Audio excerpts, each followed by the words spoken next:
Sabe quando alguém te conta uma verdade? E uma verdade sobre você, e essa verdade te incomoda? Já falaram alguma coisa pra você que te fez assim?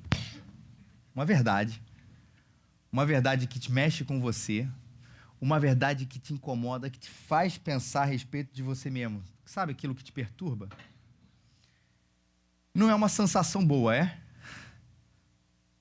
Mas me dá uma resposta. O problema está com a verdade? O problema está com quem falou a verdade? Ou o problema está com você? Deixa eu repetir para você. Alguém te disse uma verdade que te incomoda. Você ficou perturbado com aquilo. Aonde está o problema? O problema está com a verdade? Com quem te falou a verdade? Ou o problema está com você? É óbvio que a resposta tá clara nisso tudo.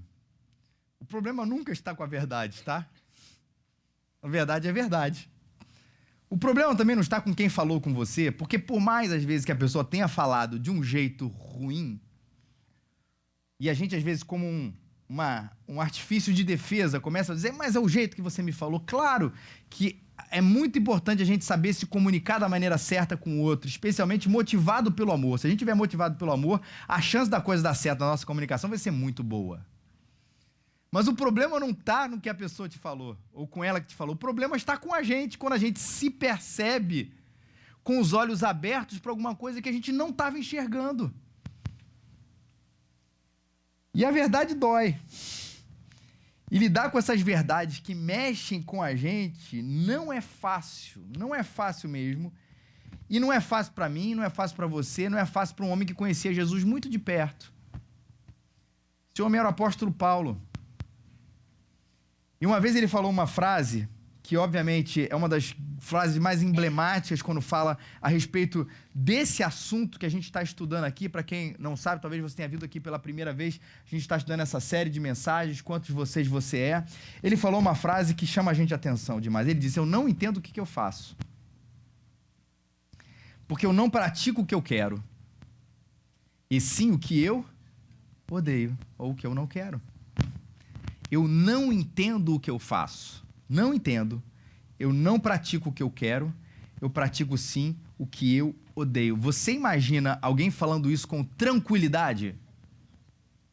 Não, assim, eu sou tranquilo, de boa, estou confessando aqui para vocês, mas com uma tranquilidade que eu não entendo o que eu faço, porque eu não pratico o que eu quero. Não. Ninguém fala isso com tranquilidade. É um homem mexido. É um homem perturbado por alguma coisa dentro dele, ao ponto dele externar a sua crise ou a sua confusão sobre a sua própria identidade dessa maneira.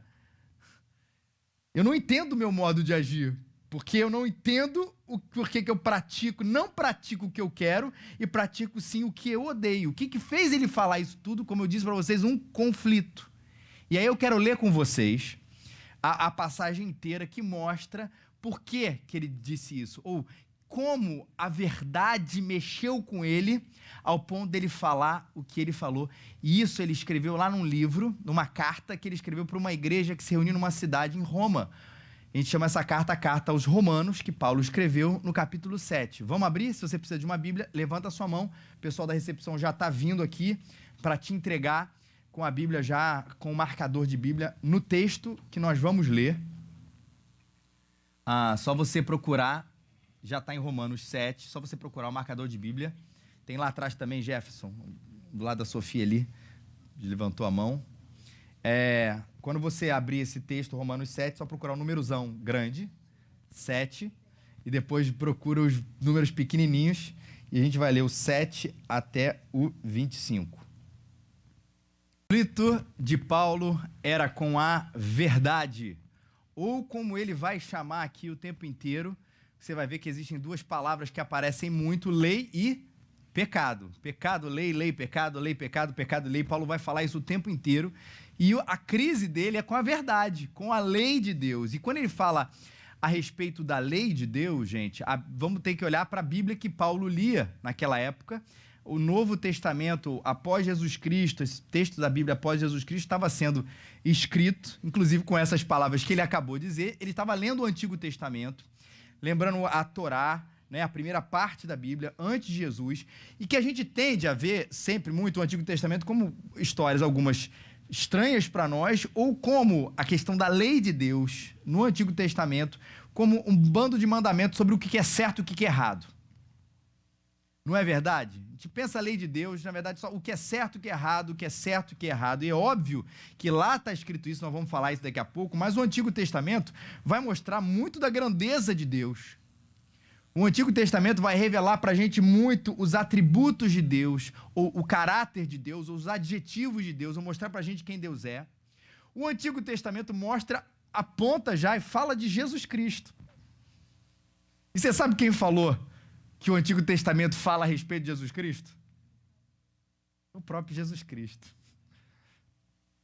Jesus uma vez estava vendo um pessoal confuso a respeito dele, porque ele tinha morrido, e ele estava ressuscitado, e Jesus estava andando do lado de duas pessoas, dois discípulos. E os discípulos desses dois discípulos não estavam reconhecendo que era Jesus que tinha estado do lado dele, porque na cabeça dele Jesus tinha morrido e não tinha ressuscitado. E aí Jesus vai falar para eles, não devia o Cristo explicar para eles, sofrer essas coisas para entrar na sua glória? Jesus não se revelou diretamente, falou, olha, eu sou Jesus. Ele foi deixando, dando linha na corda. E ele, começando por Moisés e por todos os profetas, uma linguagem comum, vai falar sobre todo o Antigo Testamento, explicou-lhes o que constava a respeito dele mesmo em toda a Escritura. Então, quem explica pra gente que o Antigo Testamento fala sobre Jesus é o próprio Jesus. Dá para argumentar com ele? Não dá. O próprio Jesus fala, o próprio Antigo Testamento fala sobre Jesus Cristo, Jesus quem disse isso. E claro, ele mostra um Deus que é perfeito, ele mostra no Antigo Testamento um Deus que é santo, e essa perfeição de Deus pressupõe, prestem atenção nisso, que existe sim um certo e um errado que nos é mostrado na sua lei.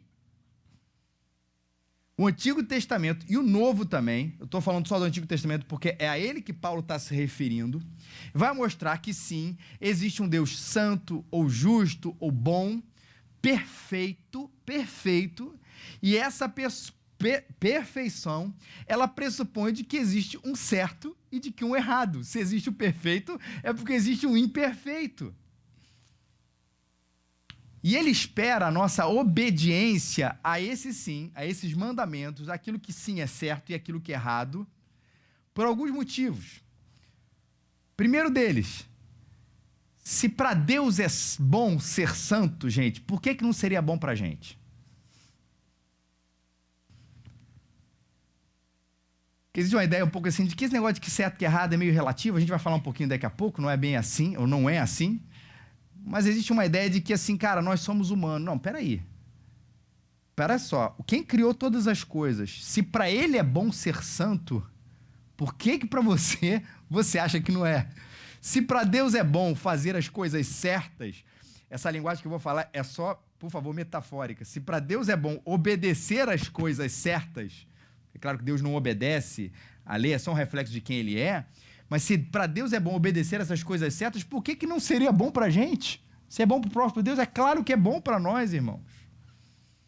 Se Deus ama, segundo ponto, se Deus ama a humanidade e ele quer nos restaurar, ele precisa colocar a gente no nosso modo padrão de fábrica. Eu quero dizer com isso, porque a gente constata já que existe um defeito de fábrica na nossa humanidade, não é verdade? Por isso que nós cada dia mais percebemos que a sociedade evolui num sentido e os problemas continuam a acontecer. A sociedade, ela descobre novas coisas, ela publica 1000 livros por dia que seja, ela fabrica muitas universidades, muita tecnologia, ela já aprendeu com os seus erros, ela já percebeu tudo que é de errado já aconteceu. O que vai acontecer de errado, na verdade, é uma repetição, não tem nenhum erro novo, é isso que eu quero dizer. Todo erro que vai acontecer e continua acontecendo, já aconteceu de uma maneira na história. A gente não precisa mais aprender. Nossa, não sabia que a humanidade era capaz de matar. Não sabia que a sociedade já era capaz de manipular um país inteiro. Não sabia que a sociedade, que o ser humano era capaz de fazer tantas coisas ruins. A gente já sabe disso. Não existe nada, nenhuma maldade nova que a gente já não perceba olhando para a história. Por que a gente não aprendeu com os nossos erros? Porque não é uma questão meramente intelectual. Porque a questão é interna. Nós temos, como eu afirmei aqui para vocês, um defeito de fábrica. A Bíblia chama isso de pecado. Nascemos com ele. Por isso que Paulo vai dizer, o bem que eu quero, esse eu não faço. Vamos falar um pouquinho mais disso. Mas Deus quer nos restaurar no nosso modo de fábrica padrão. Peraí, deu um problema no ser humano, vamos dar um reset nele, vamos botar para o modo original para ver, para que ele faça aquilo que eu sempre quis que ele fizesse. Como, fazendo isso, Deus deu uma lei para a gente, para que a gente obedecesse essa lei e se parecesse um pouquinho mais, porque a gente não consegue fazer isso por inteiro, e obviamente também vamos falar isso ao longo desse sermão aqui de hoje, dessa mensagem, mas ele deu aquilo para que assim, façam isso, obedeçam isso. É importante obedecer todas essas coisas. Esse é o modo de fábrica de vocês, o padrão. Terceiro, porque Deus é o nosso Criador. E Ele nos concebeu para sermos movidos por Ele mesmo. Inteligente isso, né? Não é meu, é do C.S. Lewis. Ele nos fez, e o C.S. Lewis vai dizer isso, ele fala assim, é diferente de um carro, em que o Criador faz o carro, vamos botar essa imagem do Criador, e o carro pode se mover sozinho, sem a presença do Criador. Ele move a partir da gasolina, do combustível, das coisas, das peças, mas não que necessariamente a pessoa que criou aquilo precise estar presente no processo. Só que, o C.S. Lewis vai argumentar dessa maneira, só que nós não somos assim. E ele vai dizer, esse é o motivo pelo qual não podemos pedir a Deus que nos faça felizes e, ao mesmo tempo, não dar a mínima para a religião. Porque Deus não nos pode dar uma paz e felicidades distintas dele mesmo. Porque fora dele, elas não se encontram. Tal coisa não existe. Porque ele é o nosso Criador, ele quer que a gente se conecte com ele, e a partir disso, essa obediência, essa conexão só é possível através de Jesus Cristo. Essa obediência, essa conexão vai gerar uma obediência que é o modo da gente ser pleno diante de Deus. Porque a gente vai estar fazendo aquilo que Deus sempre quis que a gente fizesse. E não adianta tentar ser feliz sem essa maneira de ser. Não dá para dizer assim, o Senhor me criou, mas eu vou ser feliz do jeito que eu quero. Fui. Partiu o mundo. # partiu o mundo. Não dá. A gente tem que ser da maneira dele, por ele ser o nosso Criador. Eu estou falando muito de certo e de errado, de certo e de errado, e talvez na cabeça de alguns, talvez na sua cabeça, existe um pressuposto de que isso não existe. Espera aí.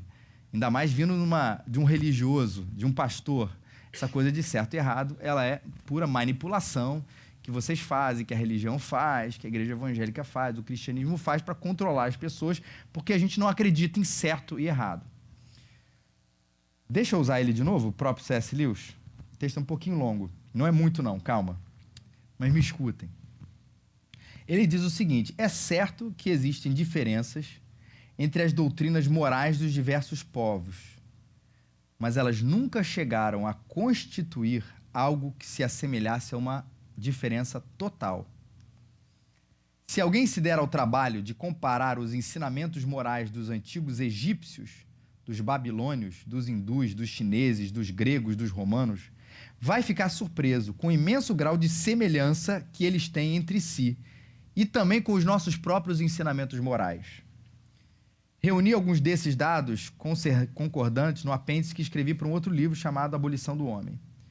Porém, para os fins que agora temos em vista, basta perguntar ao leitor como seria uma moralidade totalmente diferente da que conhecemos. Vamos lá, até aí. Ele falou assim, ó, se você pegar todas as populações, os povos, as nações, novos e antigos, e você perceber, eles têm uma moralidade muito semelhante, muito, muito, muito semelhante. Ele disse, mas se você acha que a coisa é completamente diferente, como é que seria uma moralidade que fugisse de tudo que a gente imagina? Ele falou, imagine um país que admirasse aquele que foge do campo de batalha. Admirasse. Ou em que um homem se orgulhasse de trair as pessoas que mais lhe fizeram bem. Você consegue imaginar a humanidade assim? Nós temos um pressuposto moral completamente diferente.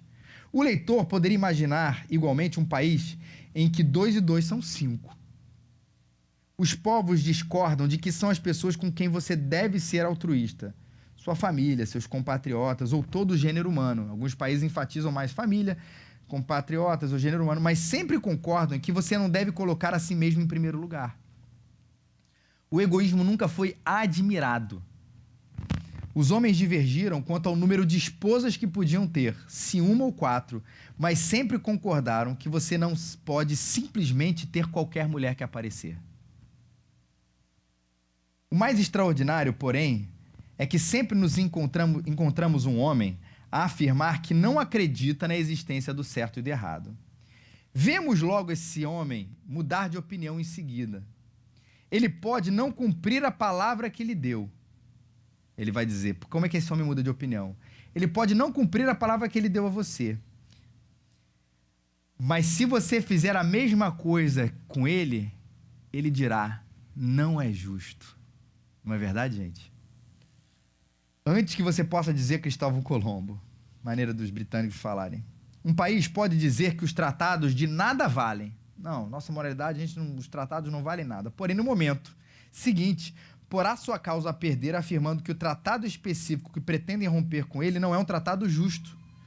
Se os tratados de nada valem, se não existe um certo e errado, em outras palavras, se não existe uma lei natural, qual é a diferença entre um tratado justo e um injusto? Será que agindo assim eles não deixam o rabo à mostra e demonstram que, digam o que disserem, conhecem a lei natural tanto quanto qualquer outra pessoa? Parece, portanto, que só nos resta acertar a existência de um certo e de um errado. As pessoas podem, volta e meia, se enganar a respeito deles, mas da mesma forma que às vezes erram numa soma. Mas a existência de ambos não depende de gostos pessoais ou de opiniões. Da mesma forma que um cálculo errado não invalida a tabuada. Que raiva que eu não escrevi isso.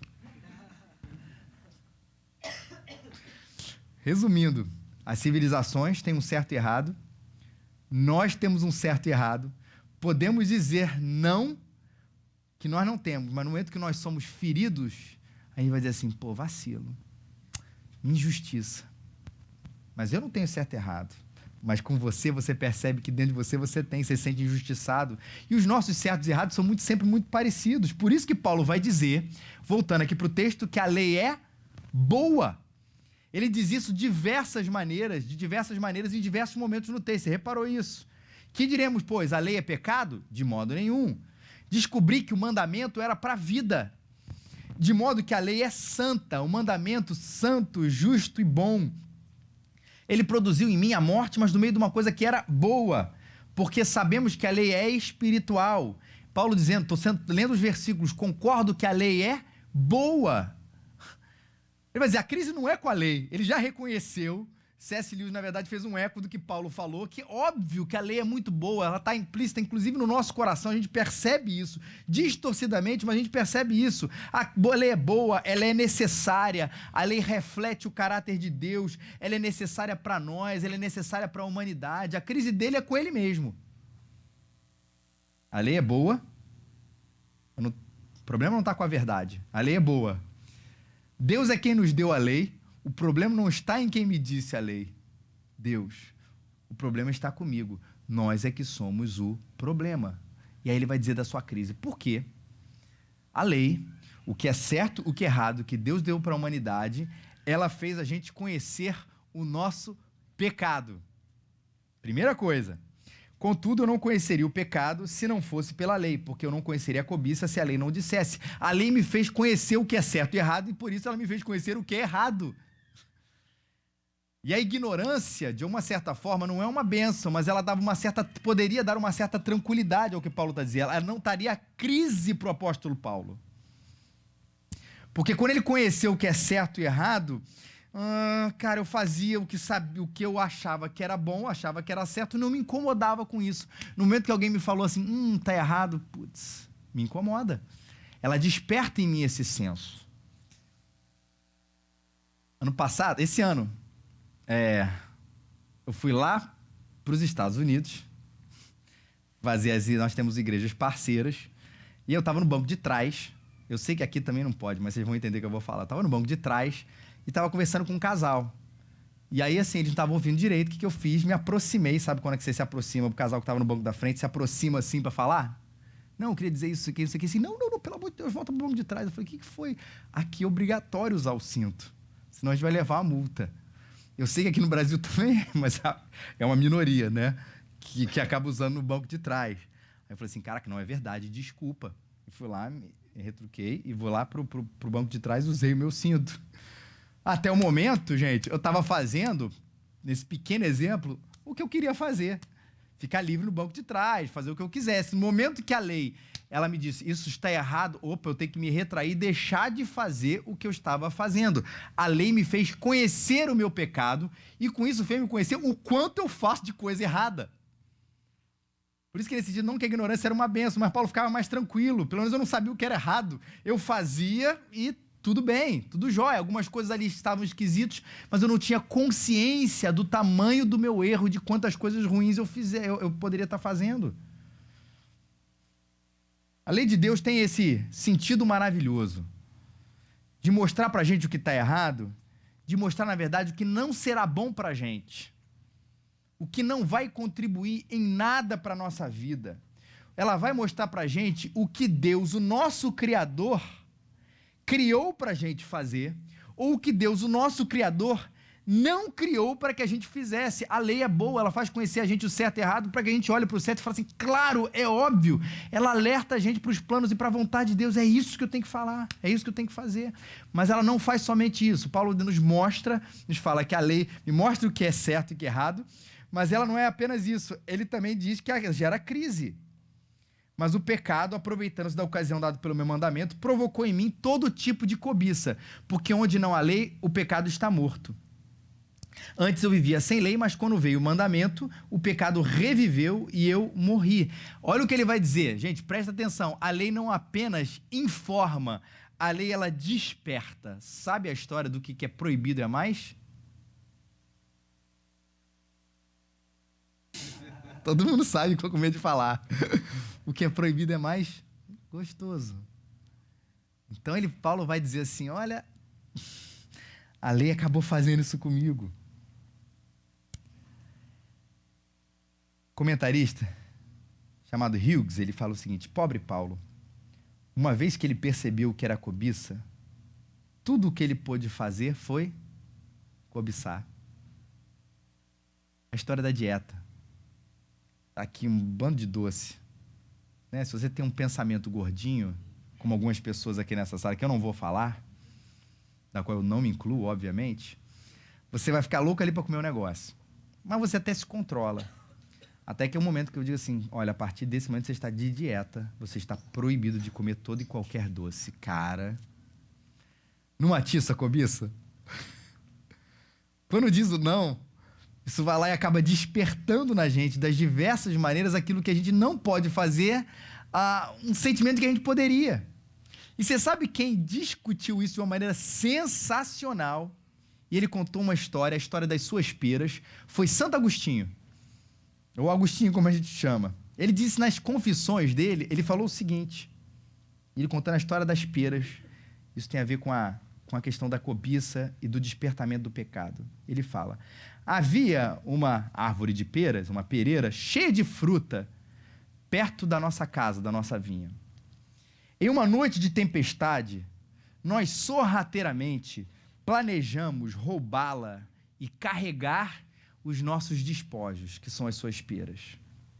Nós pegamos uma grande quantidade de peras, não para nos deliciarmos com elas, mas para jogá-las aos porcos, apesar de termos comido o suficiente para termos o prazer do fruto proibido. Comemos uma parte, mas o resto a gente jogou fora. Elas eram belas peras, mas não eram as peras que a minha miserável alma cobiçava, pois que eu tinha melhores em casa. Eu as colhi simplesmente para me tornar um ladrão. O único deleite que tive foi o deleite da iniquidade, e esse aproveitei ao máximo. E essa para mim é a parte mais interessante. E o que eu amava nesse ladrão que eu me tornei? Foi o prazer em agir contra a lei, para que eu, um prisioneiro das regras, tivesse uma desfigurada, falsa liberdade por fazer o que era proibido. com uma leve semelhança de onipotência. O desejo de roubar foi despertado pela simples proibição de roubar. Sensacional essa história das peras de Santo Agostinho. Eu fiz porque eu queria me tornar um ladrão. E fiz para me tornar um ladrão porque o que amava nesse ladrão é que no momento que eu transgredisse a lei, eu teria dentro de mim uma sensação de liberdade. Mentirosa, mas ele achou, eu teria. Por isso ele chama uma desfigurada falsa liberdade. E de alguma maneira, teria dentro de mim um sentimento de onipotência no momento que eu transgrido a lei. De que eu estou acima do bem e do mal. Engraçada essa frase, né? Que existe uma árvore que o ser humano comeu desobedecendo a Deus, que é a árvore do conhecimento do... Vou ter uma sensação de onipotência, eu posso. E eu vou ser liberdade, eu posso fazer o que eu quiser. Por isso que as peras eram tão saborosas, não no seu gosto, mas no que elas representariam para Santo Agostinho. Ela me fez achar o que era mais livre e deu uma sensação de onipotência. Essa é a visão de Agostinho sobre a crise de Paulo, que na verdade é a visão de Agostinho sobre a nossa própria crise, que tem sempre alguém achando que liberdade, a nossa liberdade está na nossa liberdade de infringir as regras e fazer o que nós queremos. Não é isso? Acreditam que liberdade está nesse moto, é proibido proibir. Gente, tá claro que não é. Deixa eu tentar te ilustrar um pouquinho isso. Você que acha que, de repente, que a maior liberdade do ser humano está em ele fazer o que ele quiser, em dele não se submeter à regra. Vamos escolher agora um país para morar? Tem dois países aqui. Epa, molhar e país, né? País 1. A Proibilândia. É proibido assassinar, é proibido roubar e é proibido dar falso testemunho na Proibilândia. Agora eu te dá um país 2, Liberlândia. Não é proibido assassinar, não é proibido roubar, não é proibido dar falso testemunho. Com sinceridade, qual país você optaria em morar? Engraçado, né? Eu quero estar num país livre, ok? Não é proibido assassinar, não é proibido roubar, não é proibido dar falso testemunho. Vocês podem fazer o que eu quiser. Vão para lá? Eu não vou. Eu quero ir para a Proibilândia.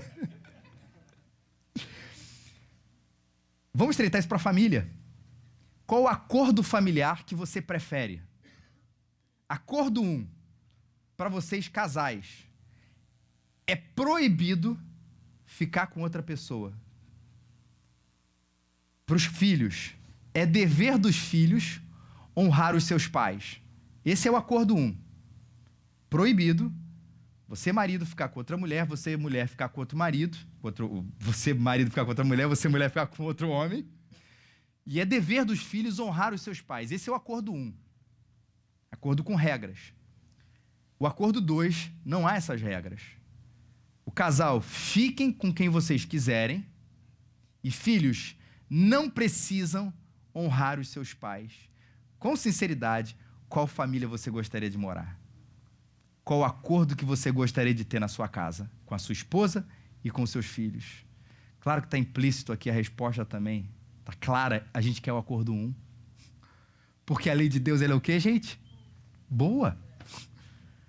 Esse país e essa família que você disse certamente aí no seu coração que você gostaria de morar, na verdade é uma obediência a Deus e aos seus mandamentos. Eu usei, obviamente, aqui textos que têm a ver com os 10 mandamentos. Não roubarás, não furtarás, não darás falso testemunho, honra teu pai e tua mãe.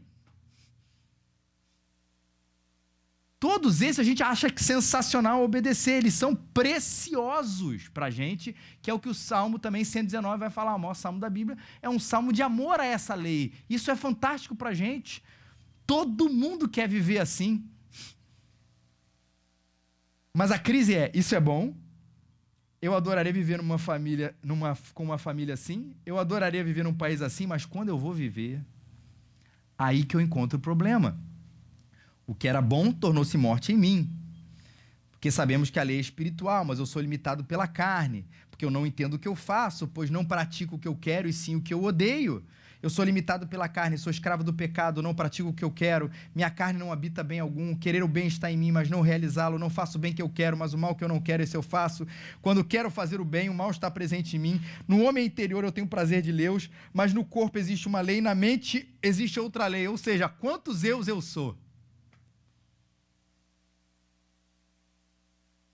Para Paulo, ele é santo e ele é pecador. E existem essas duas habitações no mesmo ser. Para Paulo, para Agostinho, para Filipe e para nós. Essas duas tendências, elas precisam ser vistas e descobertas por nós, que nós somos santos e nós somos pecadores. O que acontece, gente, presta atenção, quando eu não vejo essa nossa dubiedade? Primeiro, extremo 1, quando eu vejo só eu sou santo e não vejo eu sou pecador, eu sou santo, a gente cai para onde? Arrogância. A gente olha, falei semana passada, a gente olha para os outros de cima para baixo. A gente se orgulha da nossa salvação, como alguma coisa que nós fizemos alguma coisa por isso, né? Que terrível esses pecadores que não conseguiram a salvação que eu consegui, porque afinal eu sou santo. Ele vê uma pessoa que não é salvo, que não é um cristão, como alguém menor, porque afinal ele acha que tudo é mérito dele, quando ele vê só o eu sou santo e não vê eu sou pecador. E o que ele acaba formando? Um gueto de santidade, onde pecadores não entram. Ele faz aquela oração que Lucas 18 descreve para a gente, uma parábola de Jesus. Obrigado, Senhor. Ele diz que um homem foi orar, falar com Deus, batia no peito, Senhor, obrigado, Senhor, porque eu não sou como aquele miserável. Quando você não enxerga essa dubiedade, você enxerga só eu sou santo, é para esse extremo que você vai cair. Se você só enxerga também o eu sou só pecador, você cai em um outro problema. E são, na verdade, dois problemas que você pode cair. O primeiro deles é isso mesmo, você vai se achar o cocô do cavalo do bandido. Eu sou um pecador. Aí você vive num estado de penitência constante. É um estado de culpa o tempo inteiro que nunca tem paz, porque você só enxerga assim, eu sou um pecador, falta só um chicote. Você tem um chicote existencial, que você fica lá, se batendo, ninguém está vendo, mas você está lá, eu sou um pecador, eu sou um pecador, eu sou um pecador, eu sou um pecador, está no estado de constância penitência. Esse é o ponto, esse é um extremo errado. O outro extremo errado, dentro do sou pecador, outra tendência é eu sou pecador mesmo. Portanto, é hipocrisia lutar contra isso, porque nós somos mesmo assim. E esse discurso também é tão presente às vezes na igreja, não é? O cara tá lá, se acha o santo, mas dentro dele até parece que ele é tão santinho assim. É verdade. E não há nada de hipócrita nisso. A hipocrisia está quando eu não enxergo isso. Mas o fato de... às vezes a gente tem isso, né? Tem uma pessoa que a gente não gosta aqui na frente, ela levanta a mão, a gente sente uma raiva, não sei de... Não é? A pessoa está lá na frente, está levantando a mão, mas você não conhece quem ela é. Está lá dando dízimo lá na frente, mas você não sabe o que ela faz. A gente tem essa religiosidade dentro da gente, né? E às vezes você não percebe que a pessoa sabe o que ela está fazendo. Não que ela se acomode com aquilo, mas ela está, às vezes, num momento de luta, de tentativa de vencer o pecado. E por isso, você olha o pecado de todo mundo e fala assim, se eu sou pecador mesmo, é hipocrisia lutar contra isso. Eu nasci assim, vou morrer assim, a famosa síndrome de Gabriela. É um outro extremo errado. Sou santo sem o sou pecador vai me levar para arrogância. Sou pecador sem o sou santo me leva para culpa ou me leva para libertinagem. Um ou outro. E eu acho que existe uma palavra, presta atenção aqui, que chama esses dois eus para coexistirem em paz dentro da gente. Como é que a gente chama, como é que a gente pacifica o eu sou pecador, o eu sou santo, esses dois eus que nós somos, para coexistirem em paz dentro de nós? Essa palavrinha é perdoado. É assim que eles coexistem dentro da gente. Perdoado pressupõe, primeiro, que eu fiz alguma coisa errada. Não é verdade? Se eu sou perdoado, pressupõe que eu fiz uma coisa errada. E perdoado, na Bíblia, pressupõe que eu fui liberto. E para ser liberto, ou ser liberto para Deus, é ser liberto para Ele, como falamos há 2 domingos atrás. Então não é assim que Paulo resolve a crise dele, porque a gente leu tanta crise até o versículo 24, mas se você ler o versículo 25, você percebe que Paulo não está falando mais da sua crise, Paulo está dando graças a Deus por Jesus Cristo. Versículo 25, graças a Deus por Jesus Cristo, nosso Senhor, de modo que com a mente eu mesmo sirvo a lei de Deus, mas com a carne a lei do pecado. Ai, graças a Deus por Jesus Cristo, porque eu consigo coexistir essas duas coisas com uma palavrinha, eu sou perdoado. E, não sei se você sabe, quando a gente lê Romanos 7, Romanos 8, Romanos 9, Romanos 10, para facilitar você achar os endereços, os textos da Bíblia, nós criamos esses 8, de 1 a 7, de 7 a 25, mas na verdade é um texto só. Então, se você continuar Romanos 8, você vai ver o que Paulo vai falar depois da sua descrição de crise, descrição dos seus erros. Olha o que ele vai falar depois. Portanto, agora já não há condenação alguma para os que estão em Cristo Jesus. Porque a lei do Espírito da vida em Cristo Jesus te livrou da lei do pecado e da morte. Porque o que para a lei era impossível, visto que se achava fraca por sua carne, Deus o fez na carne, condenando o pecado e enviando o seu próprio Filho em semelhança da carne do pecado como sacrifício pelo pecado, para que a justa exigência da lei se cumprisse em nós, que não andamos segundo a carne, mas segundo o Espírito. Os que vivem segundo a carne pensam nas coisas da carne, mas os que vivem segundo o Espírito, nas coisas do Espírito. Pois a mentalidade da carne é morte, mas a mentalidade do Espírito é vida e paz. Gente, é óbvio, eu li o capítulo 8, versículos 1 a 6, é um texto riquíssimo, que já caberia uma outra nova pregação. Mas eu quis pontuar só isso tudo, para talvez resumir em uma palavra, ou uma frase, perdão. Eu era morto pelo pecado, mas agora eu revivi pelo Espírito Santo. É isso que Paulo está dizendo. Mesmo sendo pecador, mesmo sem merecer, mesmo sem crédito, mesmo sem mérito, Cristo Jesus viu meus erros, viu os meus pecados, Ele me salvou, me mudou, me deu uma nova vida a despeito de quem eu sou, e hoje eu tenho paz. Porque eu me enxergo como alguém perdoado. Eu tenho uma nova vida, eu não olho para o meu passado com ignorância, Paulo está dizendo. Eu sei quem eu sou, eu sei quem eu era. Eu não olho para a minha condição atual com ignorância, eu me acho, cara, não. Eu sei quem eu sou, mas eu também sei o que Deus fez por mim, eu sei quem me perdoou, e eu sei quem está me transformando dia após dia. Por isso, Paulo coexiste em paz o ser santo e ser pecador. E eu tenho, gente, uma leve impressão de que a gente não consegue fazer com que esses dois coexistam da gente em paz. A gente vive num eu sou santo que nos enche de arrogância. E depois, às vezes no mesmo dia, a gente vai para um eu sou pecador com extrema depressão. E a gente vai depois para eu sou santo com arrogância, e depois fica um tempo no pecador, e a gente fica assim, eles não coexistem, a gente vive nessa gangorra espiritual e existencial. Você sabe por quê?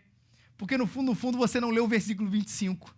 Você viu a descrição da crise de Paulo, mas a gente não se apropriou do versículo 25 e ainda continuou no capítulo 1. Quem resolve isso para a gente é Jesus Cristo, nós somos santos pecadores.